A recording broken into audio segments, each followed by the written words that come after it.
तो जय हिंद दोस्तों, आपके अपने चैनल यस की हम स्टडी पर एक बार फिर से स्वागत है। बहुत ही महत्वपूर्ण वीडियो के साथ आपके सामने हाजिर हैं। यहाँ पर देखिए, बात क्या करने वाले अच्छी तरीके से हम आपको समझाएंगे और बताने का प्रयास करेंगे मेरे प्यारे बच्चों। अगर आप 2023 यूपी बोर्ड की तैयारी कर रहे हैं और आपको 95 प्लस नंबर आपको पाना है, तो आपको इस वीडियो को ज़रूर से ज़रूर देखना है मेरे प्यारे बच्चों।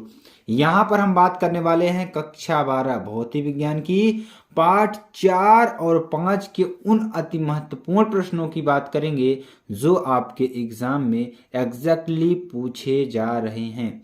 तो यहाँ पर देखिए, अगर आप इस वीडियो को देख कर जाते हैं तो आपको यहाँ से 95% नंबर कहीं नहीं जाया है, आपको 95 प्लस ही नंबर मिलने वाले हैं। ठीक है, और इस वीडियो को आपको बिल्कुल स्किप नहीं करना है, शुरू से लेकर लास्ट तक देखना है और आपको सारी चीज़ों को यहाँ पे समझाएंगे। और पीडीएफ भी आपको मिल जाएगी। पीडीएफ देखिए कहाँ मिलेगी, तो पीडीएफ की बात करते हैं। पीडीएफ आपको मिलेगी यस्कीएम स्टडी। कहाँ पर?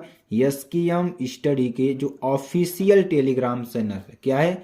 ऑफिशियल टेलीग्राम चैनल है, वहाँ पर आपको इसकी पीडीएफ, संपूर्ण पीडीएफ मिल जाएगी। तो वहां से जाकर आप लोगों को डाउनलोड कर लेना है। चलिए क्वेश्चन की बात करते हैं। तो देखिए क्वेश्चन क्या है, जो कि बहुत ही महत्वपूर्ण क्वेश्चन है, बहुत ही इंपॉर्टेंट क्वेश्चन है। ठीक है, क्या कर रहा है कि एक सीधे लंबे तार, क्या कर रहा है, एक सीधे लंबे तार से 2.0 सेंटीमीटर दूरी पर, कहां पर?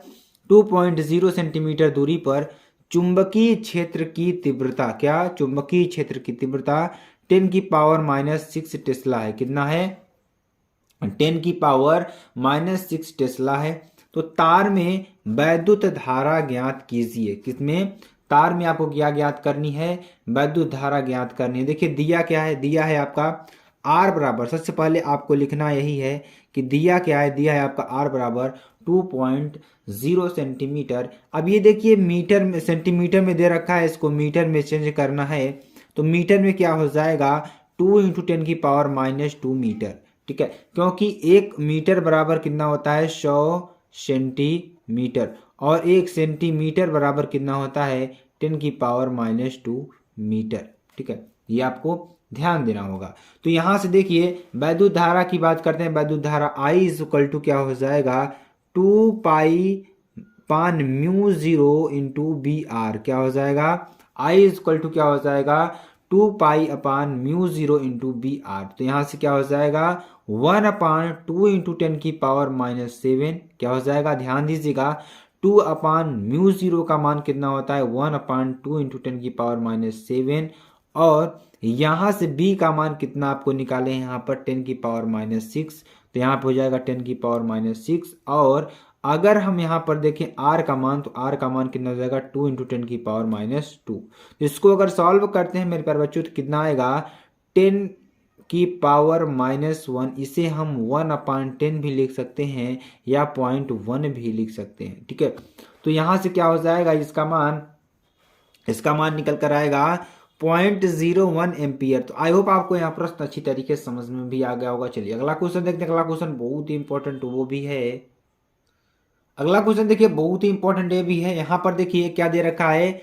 0.5 एंगस्ट्रॉम। कितना दे रखा है? 0.5 एंगस्ट्रॉम त्रिज्या के वृत्त में, कहां पर? त्रिज्या के वृत्त में एक इलेक्ट्रॉन, जो एक इलेक्ट्रॉन है 3 × 10⁵ चक्कर प्रति सेकंड। कितना? 3 × 10⁵ चक्कर प्रति सेकंड की दर से घूमता है, तो वृत्त के केंद्र पर उत्पन्न चुंबकीय क्षेत्र की तीव्रता ज्ञात कीजिए। क्या कर रहा है कि जो वृत्त है हमारा, वृत्त के केंद्र पर क्या निकालना है? उत्पन्न चुंबकीय क्षेत्र की तीव्रता निकालना है। तो यहां पर देखिए सॉल्व करेंगे इसको। वृत्ताकार मार्ग की त्रिज्या जो है R कितना दे रखा है? 0.5 एंगस्ट्रॉम। कितना दे रखा है? 0.5 एंगस्ट्रॉम। यहां से इसको सॉल्व करेंगे तो आपको मालूम होगा कि 1 एंगस्ट्रॉम बराबर कितना होता है? 10⁻⁻10 मीटर। ठीक है, तो यहां से क्या हो जाएगा? 5 × 10⁻⁻10 मीटर। ठीक है, उसके बाद देखिए इलेक्ट्रॉन की चाल v बराबर कितनी होती है? 3 × 10⁵ चक्कर प्रति सेकंड। ये क्वेश्चन में दे रखा है। यहाँ पर क्या दे रखा है? 3 × 10⁵ चक्कर प्रति सेकंड। ठीक है, उसके बाद देखिए आवेश, जो आवेश दे रखा है q बराबर क्यू या ई बराबर क्या हो जाएगा 1.6 इंटू 10⁻⁻19 कूलाम, ठीक है।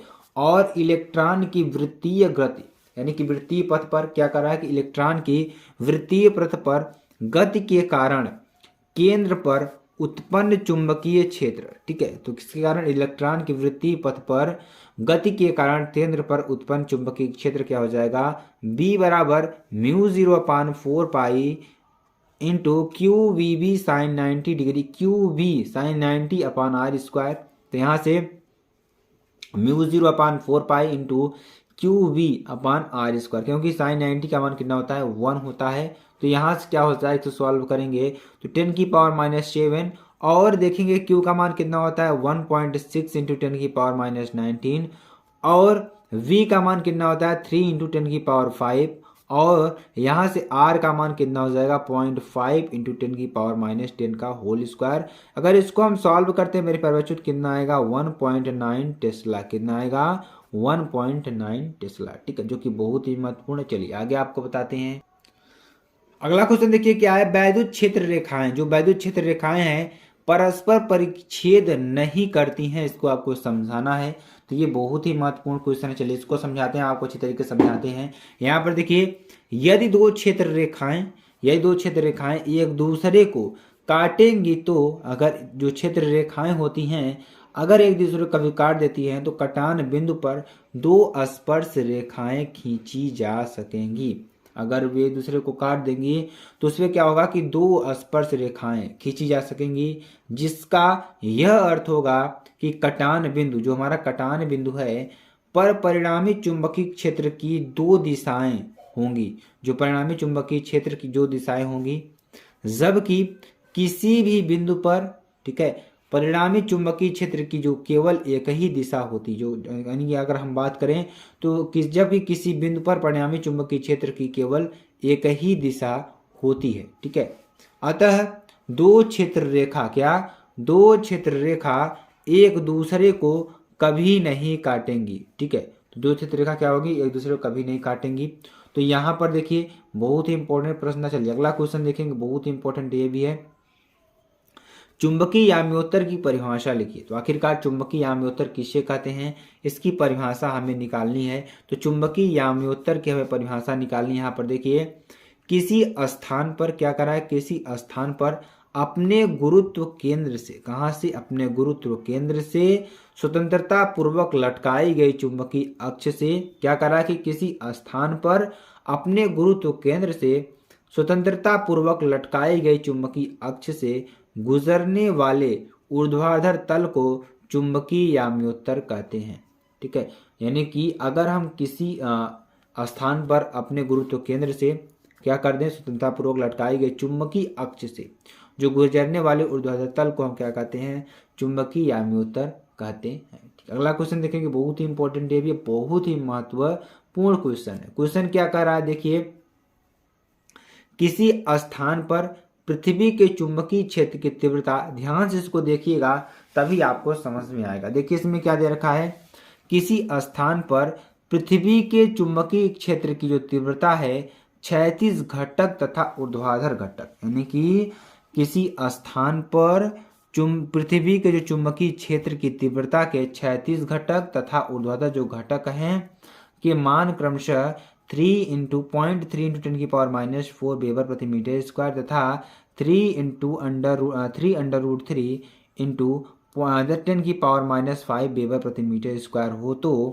उस स्थान पर पृथ्वी के संपूर्ण चुंबकीय क्षेत्र की तीव्रता तथा नति कोण ज्ञात कीजिए, ठीक है। ये आपका हो जाएगा। चलिए आगे आपको बताते हैं इसको सॉल्व करके। हम ध्यान दीजिएगा, यहाँ पर दिया क्या है, दिया है कि क्षैतिज घटक, जो क्षैतिज घटक हमारा कितना दे रखा है, एच बराबर कितना दे रखा है 0.3 इंटू 10⁻⁻4 वेबर प्रति मीटर स्क्वायर, कितना दे रखा है, एच बराबर कितना दे रखा है 0.3 इंटू 10⁻⁻4 वेबर प्रति मीटर स्क्वायर दे रखा है। और ऊर्ध्वाधर घटक की बात करेंगे तो कितना दे रखा है, वी बराबर 3 इंटू 10⁻5 वेबर प्रति मीटर स्क्वायर, कितना दे रखा है, वी बराबर 3 इंटू 10⁻5 वेबर प्रति मीटर स्क्वायर दे रखा है, ठीक है। अब देखिए नति कोण अगर थीटा की बात करें, ध्यान दीजिएगा, अतिनति कोण थीटा की बात करें तो tan इनवर्स बराबर कितना होता है, v/h होता है। तो v का मान दे रखा है, h का मान दे रखा है, यहाँ पर हम पुटअप कर देंगे, सिंपल सी बात है। तो tan इनवर्स कितना हो जाएगा, 3√3 10⁻⁵ अपान, और यहाँ पर 0.3 इंटू 10⁻⁴, ठीक है। तो यहाँ से क्या हो जाएगा, tan इनवर्स √3 बराबर tan 60 डिग्री, क्या इन्हें tan 60 डिग्री का मान कितना होता है, 60 अंश होता है, ठीक है। तो यहाँ से देखिए, तथा चुंबकीय क्षेत्र की संपूर्ण तीव्रता, जो चुंबकीय क्षेत्र की संपूर्ण तीव्रता है कितनी हो जाएगी, ध्यान दीजिएगा। तो यहाँ पर देखिए, अगर यहाँ पर आगे सॉल्व करेंगे तो क्या हो जाएगा, तथा चुंबकीय क्षेत्र की संपूर्ण तीव्रता की बात करेंगे तो कितना v बराबर कितना होता है, h/cos थीटा, यानी कि बराबर कितना हो जाएगा, 0.3 इंटू 10⁻⁴ अपान cos 60 डिग्री। तो यहाँ से क्या हो जाएगा, 0.3 इंटू 10⁻⁴ का अपान 1/2, यहाँ को सॉल्व करेंगे 6 इंटू 10⁻⁵ वेबर प्रति मीटर स्क्वायर। तो यहाँ टोटल आंसर हमारा कितना आ जाएगा, b बराबर 6 इंटू 10⁻⁵ वेबर प्रति मीटर स्क्वायर। तो मेरे प्यारे बच्चों, अगर आपको वीडियो पसंद आती है चैनल को लाइक शेयर कमेंट सब्सक्राइब जरूर कर सकते हैं। फिर मिलते हैं नेक्स्ट वीडियो में नए टॉपिक के साथ, तब तक के लिए जय हिंद जय भारत।